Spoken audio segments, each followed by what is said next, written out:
Allowed to share my screen? Dr. Tirtha? Hello? Yes, sir. Just a minute, sir. I'm letting you in. Just a minute, sir.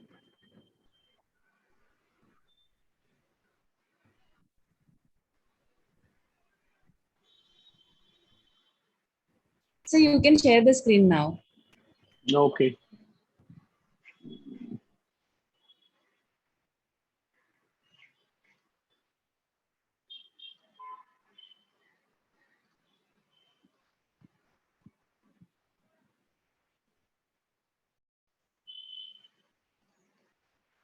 Can you see my screen now? Not yet, sir. Not yet.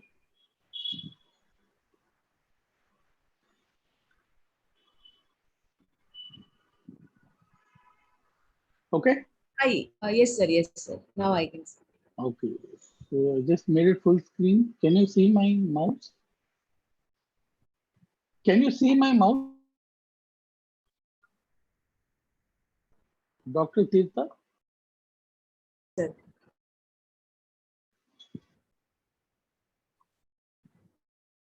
Sir.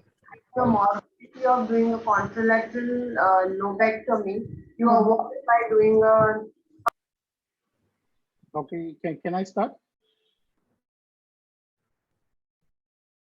Sir, we'll wait for 2 minutes, sir. Okay. We'll join in. Okay.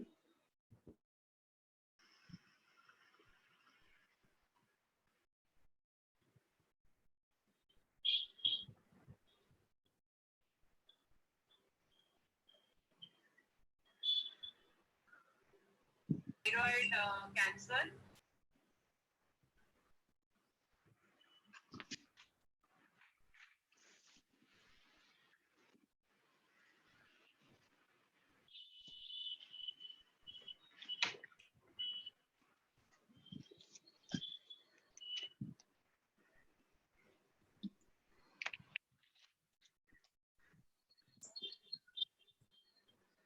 Hello.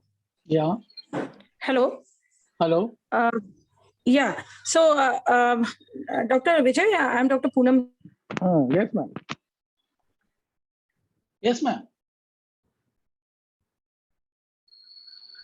Assistant Professor at Department of Medical Oncology to start the presentation. So please go ahead, Dr. Vijay Simha. Sure. Thank you, ma'am. So good morning. Sorry, I was a little late. I was actually attending a talk by Dr. Badwe, and he was talking about screening in breast cancer. So today, the talk that I would like to the talk I would that has been that I have been asked to give is induction or neoadjuvant chemotherapy in head and neck cancers. So my outline is that I will give a rationale and a brief history of why neoadjuvant chemotherapy and how it came to be used, the scenarios in oral cavity cancers where chemo is resectable, called technically unresectable, and entity called absolutely cavity cancer. Some practical aspects chemotherapy in oral cavity cancers. So we know that of the patients cavity cancer site in India being buccal mucosa. So they present with a locally advanced tumors, and the prognosis of such patients who present with stage 4A unresectable is very poor.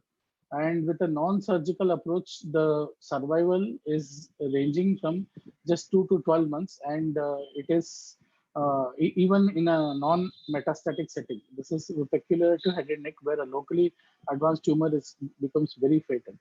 And if can be somehow resected, it has been shown that the prognosis can be improved as much as 45% in some series. That with aggressive surgery, quite patients made to survive for long periods. Thus, the feasibility of resection is an important aspect in oral cavity cancer. So, why should neoadjuvant chemotherapy at all be used in a patient with locally advanced oral cavity cancer? So, the theoretical proposed is chemotherapy untreated tumor cells better because they are higher in a state of higher chemotherapy. They act on the tissues which are proliferating very fast. And if we use induction chemotherapy in a untreated patient, so it has the potential and also of the tumors. So the surgery of the loco-regional therapy that is needed potentially can become a little less, and also the treatment will be less morbid and it is better tolerated, and also it is effective. And also there is reduction in the metastatic propensity, especially seeding of the tumor cells to distant sites or even into the adjacent sites during surgical manipulation in a highly proliferating tumor versus a tumor very proliferating chemotherapy. And of course, the ultimate aim is control, and hopefully the survival should improve because the local recurrence rate as well as the distant metastasis should be controlled with neoadjuvant chemotherapy. So actually, if we see the chemotherapy regimens that are used in head and neck cancer, actually they are inspired by the success of germ cell tumors. So this was back in 1980s when germ cell tumors, chemotherapy in germ cell tumors had become a big success. And there was a regimen called as PVB regimen, which is a Vinca alkaloid and a cisplatin plus bleomycin. So this regimen, when used in head and neck, it gave response rates as high as 84%, but it was toxic, and people were searching for alternate regimen. And that time, 5FU was being used in many squamous cell carcinomas of various sites. And as a single agent, 5FU had a response rate of up to 31%. And cisplatin by itself had a response rate of around 25 to 35%. And so when used together, these two agents had been shown to have a synergistic effect. So it was proposed that these two agents be combined as neoadjuvant chemotherapy in head and neck cancers. And 5FU particularly it was important that it should be used as a continuous infusion because by itself 5FU is a very toxic drug when given as a bolus regimen.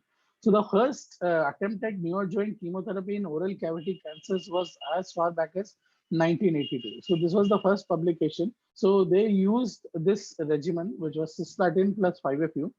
So cisplatin was given as 100 milligram per meter square on the first day, and there was a 5-day infusion of 5FU as a continuous infusion. That is, it was a 120-hour infusion over 5 days. But just to reiterate that it is very toxic, only 40% of the patients who were initially planned to receive the treatment could receive 3 cycles, and another 60% could receive 2 cycles, which would be something called as a meaningful chemotherapy.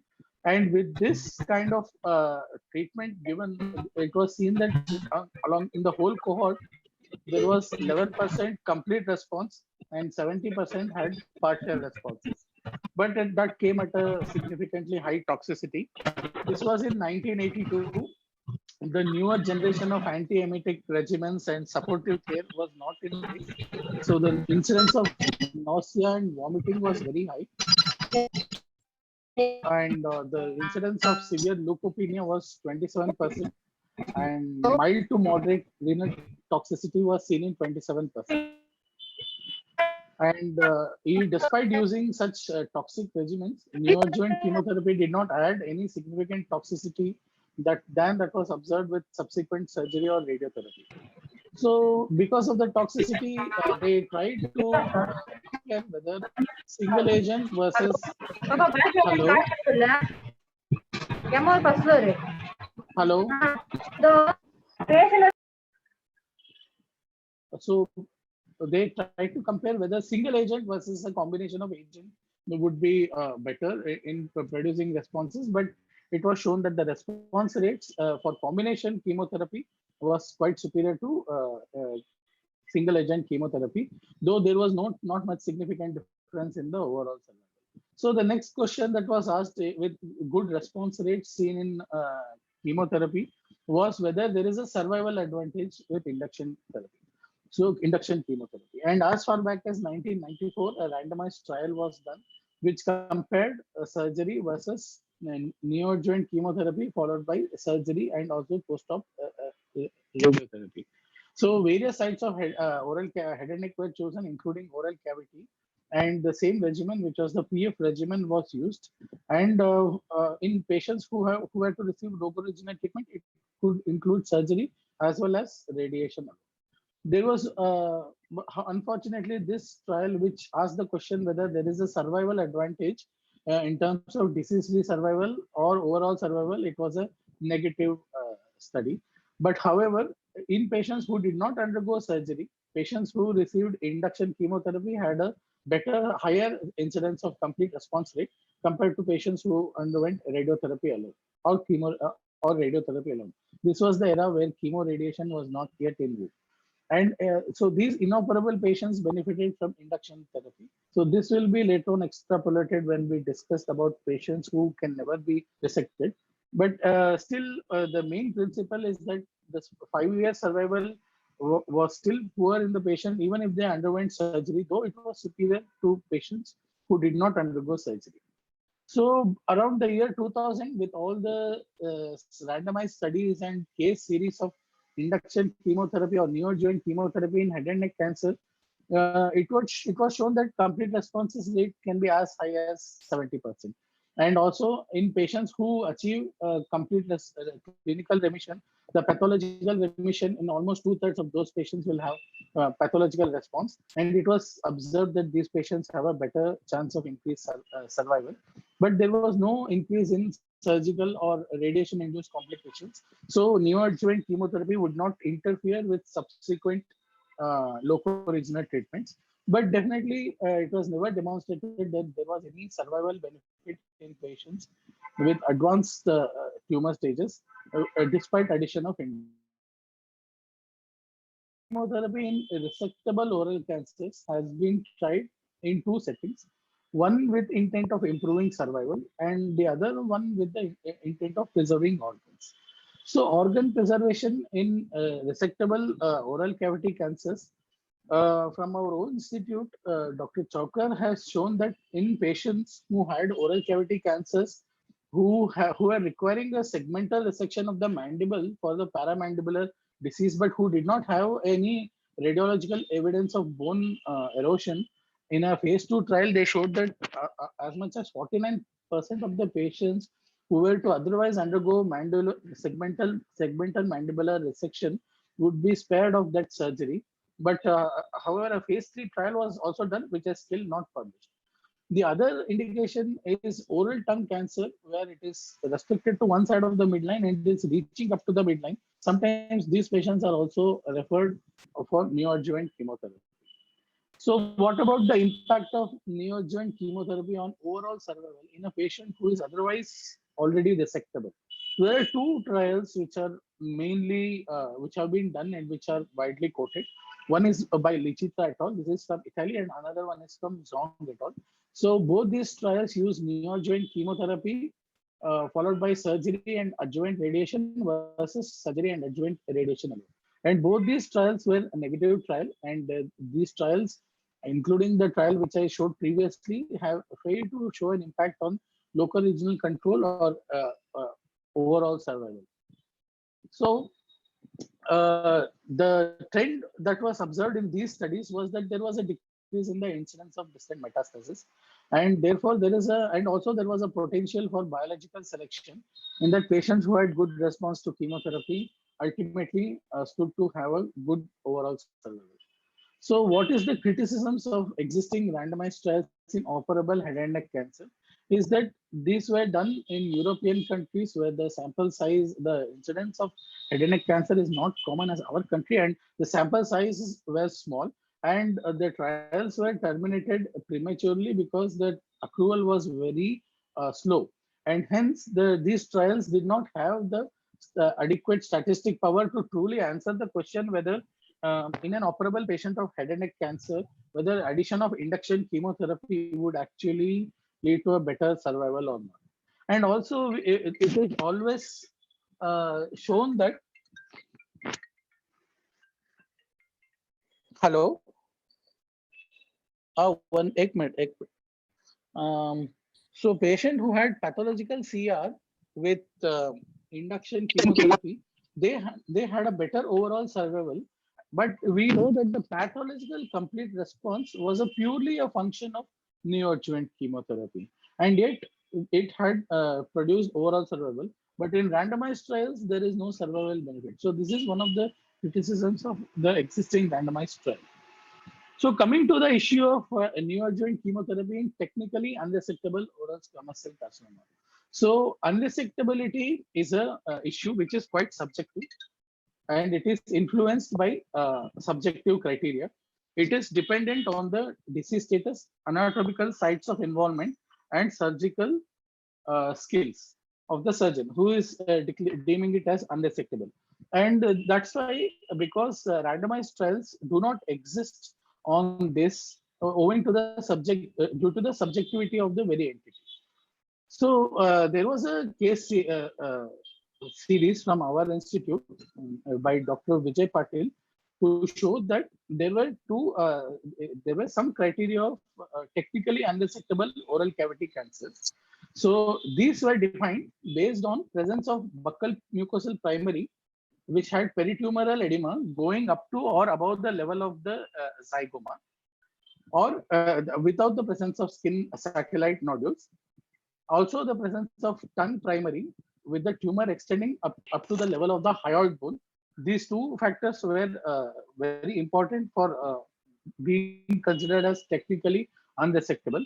And also, if the cancer of the oral tongue extended to the vallicula, or extension of the tumor into the high infratemporal fossa, as defined by the extension of tumor above an axial plane passing at the level of the sigmoid notch. The other criteria for technical unresectability was if there is extensive skin infiltration, which impact the achievement of negative margins, because the disease is now in the subcutaneous plane.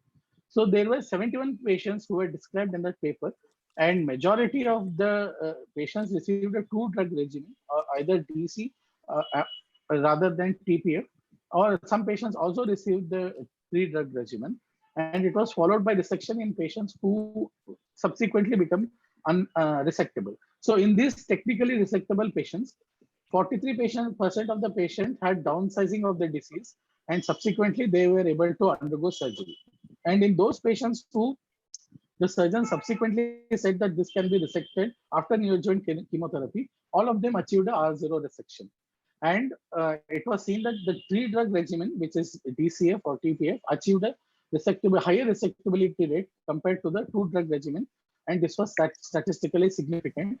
And the local regional control rate for the whole cohort of the patient who received neoadjuvant chemotherapy was quite low, 20.6%. But patients who underwent surgery after neoadjuvant chemotherapy, they had a superior survival of 32% at 2 years, versus those who did not undergo surgery even after neoadjuvant chemotherapy. And also, similarly, the overall survival was also different, with almost doubling of the overall survival if the patient who was technically unresectable subsequently became resectable. So, and also in that group cohort, they analyzed patients who had specifically T4B disease. So there were 110 patients, and even in T4B disease, resectability was achieved in 30.9% of the patients. And amongst the patients were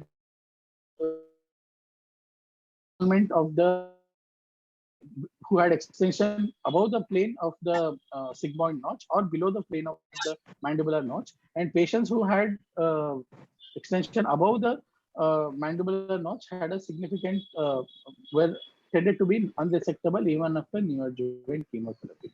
So here are some clinical photographs that I want to show. This is a patient who had edema up to the zygoma, and these patients were actually of them even received the GC regimen. So this is the one who had extensive infiltration of the skin. Also had, this is a patient who had extensive oral tongue cancers,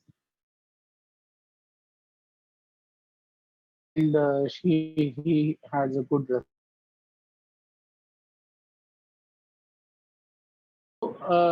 however, this resectability or technically unresectable version do that there is a subject, and also when we the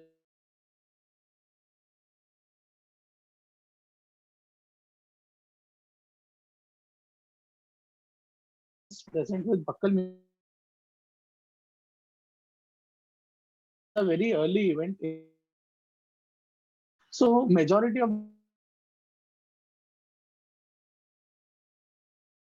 either T4B in the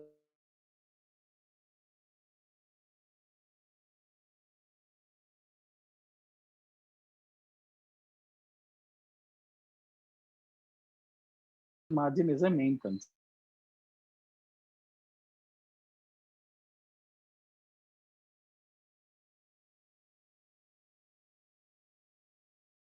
That masticator space, yeah,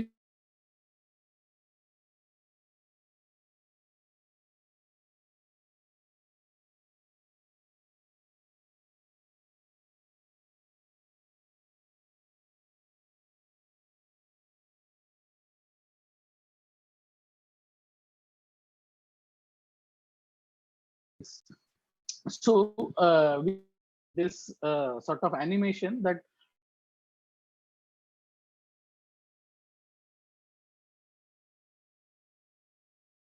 as I alluded to, and even if patients have a disease which is involving even above the sigmoid node, still they can be potentially resected along with the temporalis muscle if it can be resected in a single piece. But however, if it is going up to the pterygomaxillary fissure or in the interorbital fissure, or if it is going up to the skull base, it will be definitely unresectable. So the question of unresectability, especially in the patients who are considered by us to be technically unresectable, has been questioned by a surgical group in Narayana in Bangalore, where they said that even patients who had an extension into the high ITF, there was they removed the specimen in toto without giving neoadjuvant chemotherapy. So that's why there is a controversy in borderline resectable tumors. And then coming to the role of neoadjuvant chemotherapy in unresectable tumors. So when there is unresectable tumors, we are definitely talking about the worst of the worst of the worst subgroups in stage 4 buccal mucosal cancers. And the survival will neoadjuvant chemotherapy improve the survival if added before CTRT, which is the standard of care in a fit patient who is unresectable oral cavity cancer. So there are several trials that have been done, including the randomized stacks 23, 23, 324 in the paradigm trials. So basically, these trials were the trials which first introduced the drug of taxanes to the standard backbone of cisplatin plus 5-FU. So they showed that the addition of taxane had superior resistance here, as well as overall. That after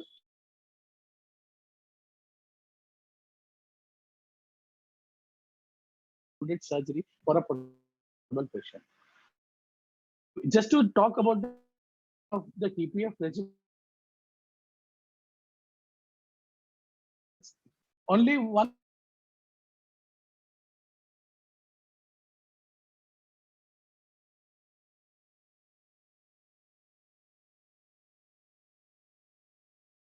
therapy, and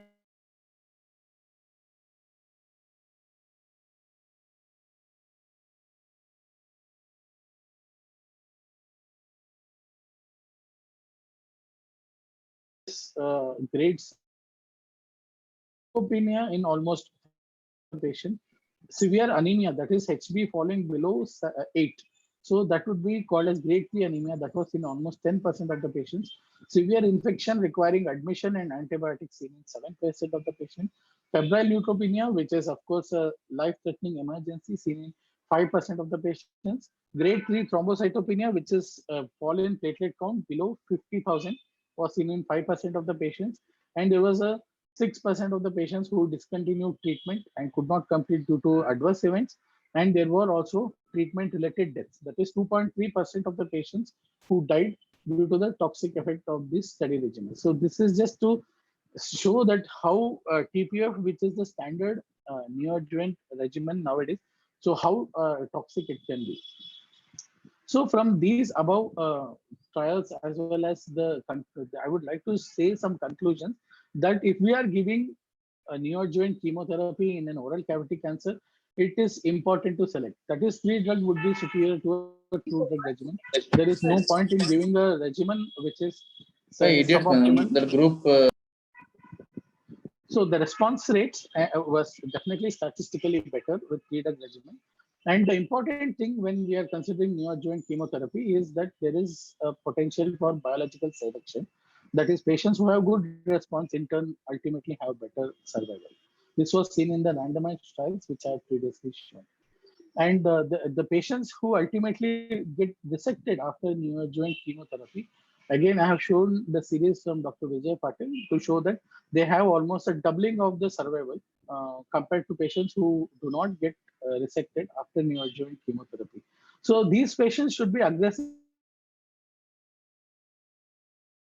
to tolerate that toxic regimen so as to improve survival. So there is another question as to how many neoadjuvant chemotherapy cycles that can be given. In some randomized trials, up to 4 cycles have been given, but some trials have shown that the response rate may actually decrease over the 3rd and 4th cycle, though this is a controversial topic. So the optimal number of cycles, neoadjuvant chemotherapy cycles, would be 2 to 3 cycles. And the number of chemotherapy cycles, it has been shown that they don't, even if the margins will not be compromised, there was not a higher incidence of close or positive margins in the series which was presented by Dr. Vijay Patil. So after this, I would like to speak on some aspects of delivering an intense chemotherapy regimen like DCF or TPF. So when the surgeon decides that this is a patient who might potentially require neoadjuvant chemotherapy and refer to us, there's a lot of things that we have to work up before we actually start the chemotherapy. So first of all, most important is that the patient must be fit to receive cisplatin, and the WBC count, even though carboplatin is also permitted, but we would prefer a creatine clearance of more than 60 milligram per minute per meter square, and the WBC count and platelets which are acceptable, and a normal organ function that requires a pre-chemotherapy dental evaluation, because if there is a very bad infected tooth, that can ultimately lead to sepsis.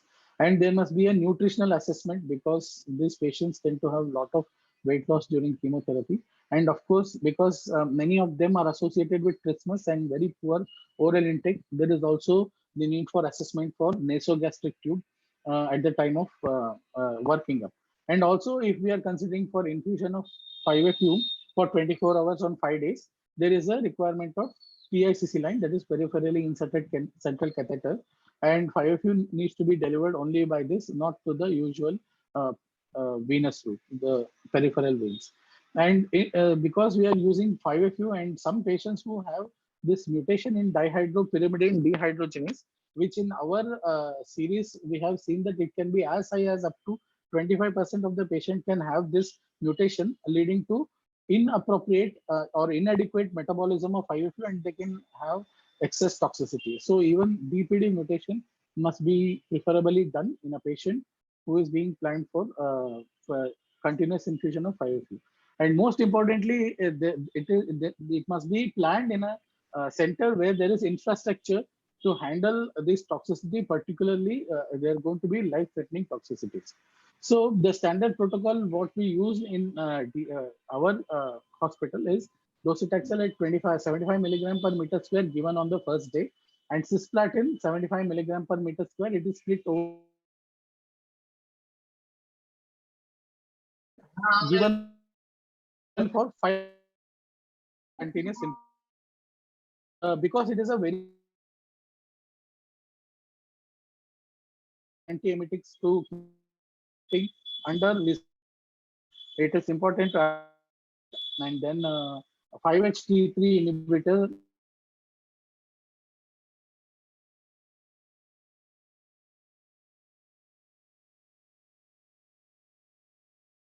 we give cisplatin. And because the high incidence of grade 3 neutropenia, that is more than 80%, the growth factors, which can be either plain GCSF or PEG GCSF, should be added after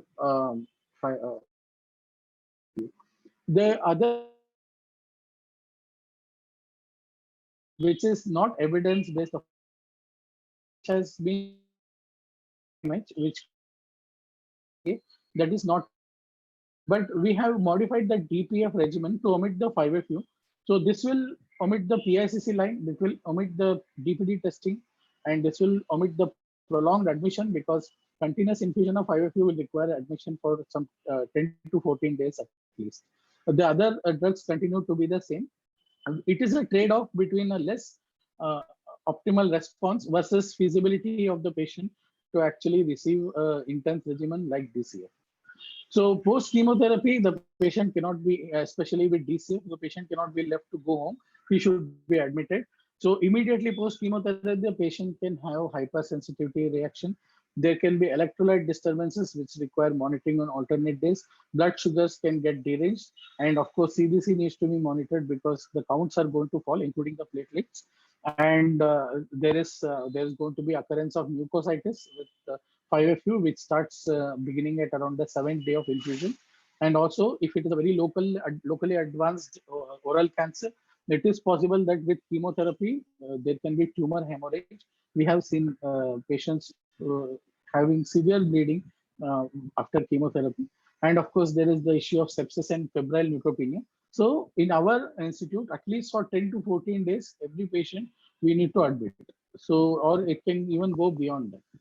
And with the DCF regimen, the toxicity that we see universally occur in almost all the patients are fatigue. They can have dysgeusia and they can have dehydration. Most of the patients lose at least 1 or 2 kilos of weight, and it can be even much higher in some patients. There is alteration in smell and taste, which leads to decreased oral intake, and it is accompanied often by nausea, even though we give so many antiemetics. And of course, there is the toxicity of alopecia. There are other less short, which includes constipation or occurrence of diarrhea, which can be sometimes subtle and often missed. It can be hearing dysfunction, which can be attributed to cisplatin. Sensory and motor neuropathy, which can be attributed more to cisplatin than docetaxel. There can occur skin rash and skin infections or abscess or infection of the local site, which needs to be monitored after patients receive chemotherapy and they get immunosuppressed.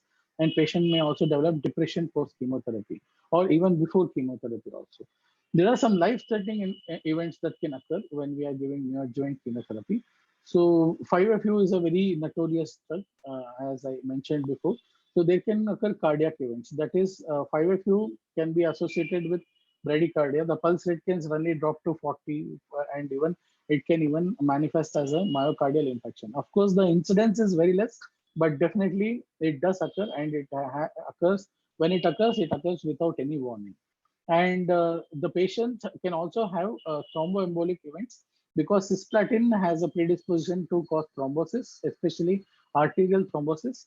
And the cancer patients are inherently, it is a pro-thrombotic state, and they are also bedridden when they receive this intense chemotherapy. So thromboembolic events can occur, which can be life-threatening, and severe pancytopenia can occur, especially in those patients who are DPD mutated and we did not detect, and we have given the full dose of 5FU. That 5FU is not going to get metabolized, and it is going to keep acting in the body, and it becomes like a bone marrow transplant state where we have done the bone marrow ablation and we don't have any stem cells to rescue. Such a situation can occur if we give 5FU to a patient who has complete or homozygous mutation of DPD. And there can be prolonged neutropenia. Usually neutropenia is supposed to last from the 10 to 14 days. And by the 15 to 21st day of chemotherapy, the neutrophils are slowly supposed to recover, but in occasional patient, it can last as much as up to 25 to 30 days. The neutropenia can last. And also cisplatin is a very toxic drug with respect to the kidneys, and a patient can end up in acute renal failure, especially when this is accompanied by diarrhea, vomiting in the post-chemotherapy state, or due to sepsis also, the patient can end up in acute renal failure.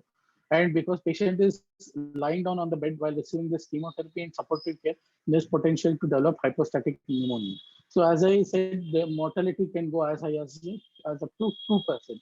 The mortality in DCF or induction chemotherapy in oral cancers is often compared to autologous stem cell transplant, except that here we do not have the stem cells to rescue. A patient has to regenerate his own marrow. And also during after the chemotherapy, several biochemical derangements can occur, like electrolyte disturbances. Cisplatin has a propensity to cause electrolyte wasting from the kidneys. The sodium, potassium, calcium, magnesium, more often than not, they do go down. And if it is very severe, for example, if there is severe hyponatremia and it is not monitored, it can go in, patient can develop seizures. And if there is severe hypokalemia or even hyperkalemia, definitely it is life-threatening by itself. And also significant hypercalcemia and hypermagnesemia can occur. And also because we are giving steroids, hyperglycemia can occur. There's potential for increase in the creatinine. Lower grades of acute renal injury are often seen. And also we need to monitor the liver function test, because the LFTs are arranged mainly by docetaxel, including the liver enzymes. And also we need to monitor the uric acid. And also it is important to realize the amount of financial toxicity that can occur to a patient who is actually borderline resectable, or a patient who has been referred for induction chemotherapy. And just to begin on a regimen like TPF, it would cost around 30,000 just to start the chemotherapy, because the patient needs to insert a PICC line, sometimes need to get the DPD, the baseline workup. All this will lead to around 30,000 in our hospital. And also it will put the patient off the treatment, delay by at least 5 to 6 days before we can actually start the treatment. And considering the logistics that we don't get the beds easily to admit the patient, so this is a very, if the patient who will definitely require supportive care after each cycle, so that will cost around 20 to 25,000 with each cycle. And the occurrence of life-threatening toxicities can take the cost, and including ICU transfer can take the cost beyond 1.5 to 2 lakhs. So our cost estimate for neoadjuvant chemotherapy in a patient who has actually a T4B or a T tumor, who potentially has a very low survival, already the cost estimate would be going beyond 1.5 to 2 lakhs. So I would like to conclude with some take-home points, that we need to realize that, of course, they have inherently a very poor prognosis, and neoadjuvant chemotherapy as a modality to improve survival has not been clearly established, though trials are ongoing. And response rates, even though because of the drugs are very active, can be as high as 70 to 80%. Survival benefits has not been seen, though patients who have pathological complete response do have a superior survival. So the current role of neo is best to achieve resectability in a borderline resectable tumors and organ preservation. Because I showed how intense these chemotherapy regimens are, so the most important thing is to select the patients who are fit, who can actually take this treatment, and patient selection is the key. Thank you.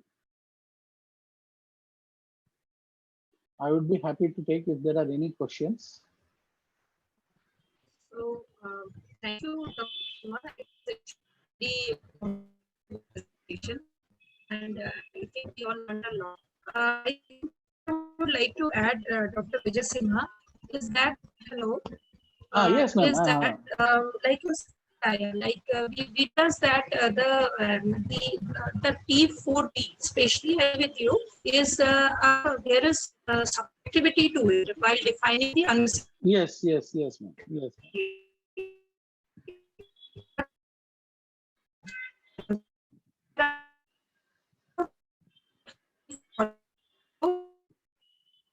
Hello, ma'am, your voice Hello, is am I breaking, audible? ma'am. Ma'am, your voice is Sorry, breaking. sorry. Hello. Ma'am, Hello.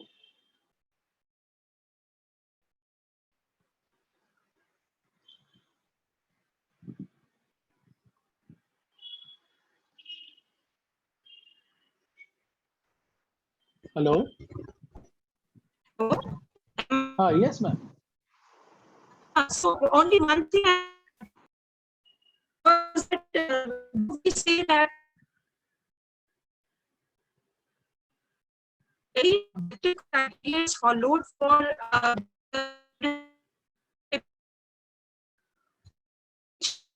I agree we need to be further defined. Like the involvement of skin is not defined in the AGC classification, like we see in our cases of buccal mucosa, gingivo, buccal complex.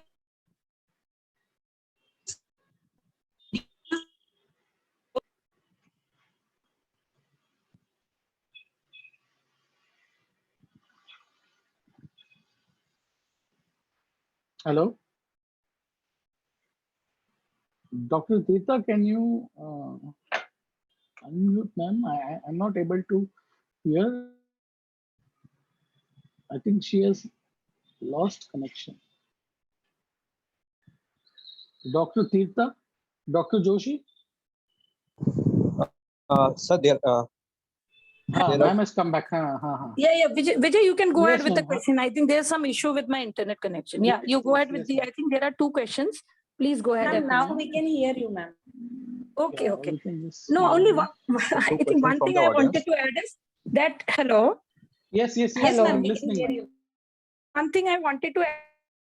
So I agree with which Dr. Vijay said that there is a lot of subjectivity to T4B lesions, even though there are some standard ways to define them as unresectable, like involvement of pterygoid plates or involvement of lateral pterygoid muscle. But there are certain intricacies which we need to further define. Like we say when where is the muscle involved? Like when we say the skin is involved, that there is no such inclusion in the AJCC classification for skin involvement or Yes, for yes, edema, not skin per se, the edema basically. The second point is they don't define if the lateral pterygoid involvement is at the level of condyle or it is close to the plates or Skull it is in base. between. Yeah, so Yes. skull base is a big area, so they can define it further. Similarly, the medial pterygoid muscle, that involvement again makes difference along with the masseter, because masseter involvement lower down is, like Dr. Vijay Simha correctly said, it is usually a regular thing in our cases because we are a country with mainly a buccal mucosa, gingivo-buccal complex cancers, where the involvement of masseter lower down is quite early in the course of the disease. So, but if the same disease on the masseter is going higher and coming close to the zygoma, we don't consider it as operable. Moreover, if the tumor is reaching zygoma and we remove the zygoma, we remove the temporalis, the kind of the prognosis or the survival we have seen with few of our patients is extremely poor. So I think that is another point which we need to have further in some of our these future studies or something, where we can further define the unresectability for T4B lesions. So I think it was a great presentation, Dr. Vijay Simha. I think there are 2 Yeah. questions. Please go ahead Yeah. and if you could answer them. Yes, ma'am. To your points, even I would like to add that apart from the fallacies in the AJCC staging system, there is also no good criteria to assess the response radiologically, because it has been seen in our own studies that the RECIST criteria is very poor to assess any kind of response, especially after neoadjuvant chemotherapy, and also that the chemotherapy, when given in a locally advanced head and neck cancer, can cause a patchy response. It does not necessarily need to conglomerately shrink the tumor in a uniform sort of way as we can expect some lymphoma or a breast cancer to shrink. But more often in head and neck cancers, the response is patchy, that the patient is very happy, but we can see that the extent of the disease where it was before, it continues to remain the same even after chemotherapy. And some of the patients who have actually undergone surgery after such residual disease, often there is no correlation between a clinically palpable disease, a radiologically present disease, and a pathological CR, what we see on the histopath examination. So that is one thing I wanted to. I completely agree with you, Dr. Vijay Simha. And there is Yes. one point which I would like to add. I completely agree that I think there is one role of post NACT inflammation or some that residual fibrosis, which by which mistake with I think usually is taken as disease in the post NACT setting while assessing the radiology. So I think I completely agree with you that the present criteria, RECIST criteria, is not the appropriate way to assess the post NACT radiological assessment of these.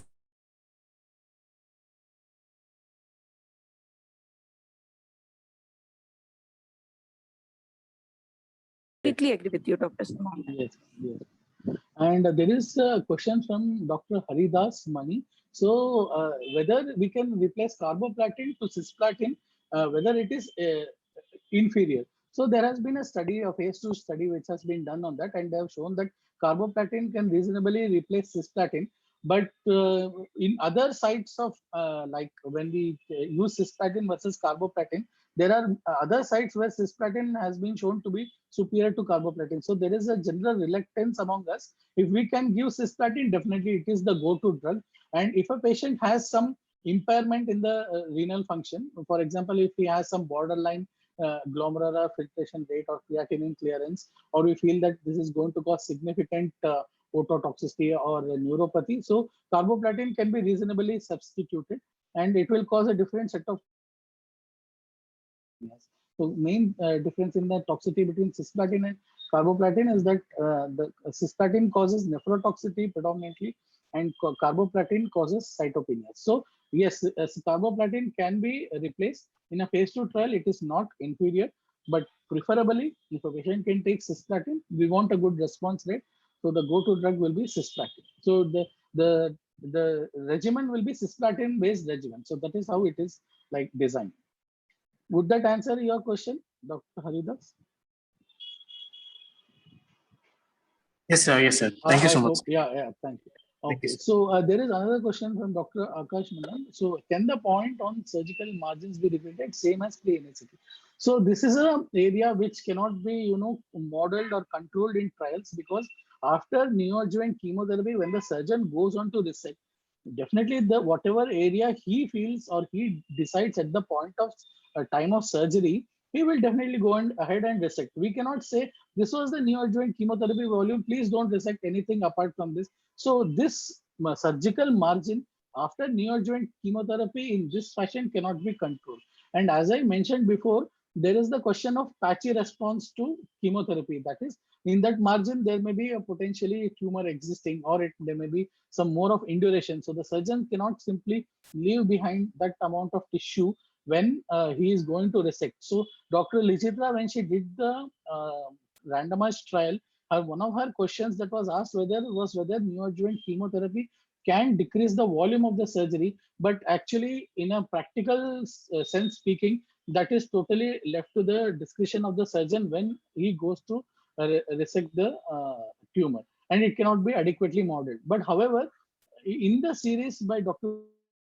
he published on the margins after neoadjuvant chemotherapy, whatever the surgeon felt was adequate and resected, there was not an increased incidence of even close margins or positive margins in those patients who had undergone surgery for borderline resectable tumors after neoadjuvant chemotherapy. So there was no R1 resection. All the patients underwent R0 resection. And also there was no close margins, which is less than 5 millimeters. So I think that would be what I would learn. I would say regarding surgical margins. Yeah, Dr. thank you, Menon sir. does. Yeah. Thank you, sir, for Okay. that response. Sir, Okay. just to follow up that, sir, then do you think that we should rethink NACT in rather than trying it in T4B tumors, in smaller tumors and aim for organ preservation? Is that a better strategy for NACT then? Yeah, that has been already tried. For example, I showed you a trial by Dr. Devendra Chokar from our institute, where he showed that which is going on towards the mandible, and potentially requiring a mandibular resection, the mandible can be saved. And also tumors of the tongue which are restricted to one side, and on clinical examination as well as under anesthesia, the surgeon feels that this is going towards the midline, requiring almost a total glossectomy. So this is another patient whom we can give chemotherapy so that the resection is less limited. But regarding that, I don't know of any study regarding the tongue reaching onto the midline. But mandible, definitely it is in that we can use it if decided adequately. So that is regarding resectable. So unresectable also, but unfortunately, if you see the data, majority of the patient, almost 84-85% of the patients come on in the T4A, T4B stage only in our country. Particularly buccal mucosa, I showed in one of the slide how there is a free pathway anatomically between the maxilla and the mandible towards the infratemporal fossa, and from the buccal mucosa, that is the easiest and freest pathway. So you can imagine that the tumors very quickly become T4B. Right. Thank you, sir. Okay. So, anybody wants to ask any other question? So I think with this we conclude the today's presentation. Yes. Sir. Okay. Have a nice weekend. Bye.